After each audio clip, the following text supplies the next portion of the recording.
Biang lala tiba-tiba mengalami kerusakan, membuat dua anak yang berada di dalam gondola harus berpegangan pada batang besi tepat pada waktunya, sehingga untuk sementara mencegah mereka jatuh dari ketinggian 100 meter.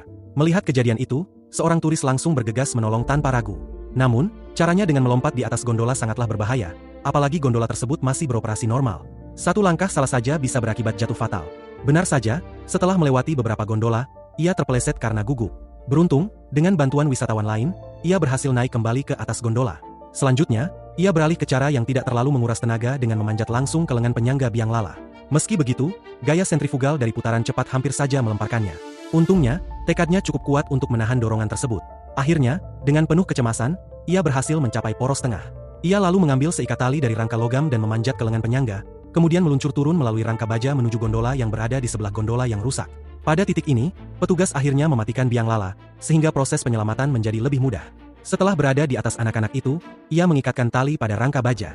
Kemudian, sambil berpegangan erat pada tali, ia meluncur turun ke bagian luar gondola. Ia mengira bisa menyelamatkan kedua anak itu dengan cara tersebut. Namun tak disangka, saat ia mengangkat anak perempuan ke punggungnya, rantai di atas kembali putus. Guncangan akibat jatuhnya gondola membuatnya kehilangan keseimbangan. Ia mengayunkan tubuhnya sekuat tenaga dan nyaris berhasil memasukkan kembali tangannya ke dalam gondola. Namun, anak laki-laki itu ketakutan dan menolak bekerja sama. Setelah lebih dari 10 menit dibujuk, akhirnya ia perlahan mengulurkan tangan kirinya. Lalu, dengan satu lompatan, ia menerjang ke arah turis tersebut. Sayangnya, dorongannya terlalu kuat hingga turis itu hampir gagal menangkapnya. Ia pun segera menyuruh anak itu berpegangan pada tubuhnya. Kemudian, sambil menggendong kedua anak itu, ia meluncur turun dengan cepat menggunakan tali. Namun, pada saat itu juga, kabel terakhir di atas ikut putus.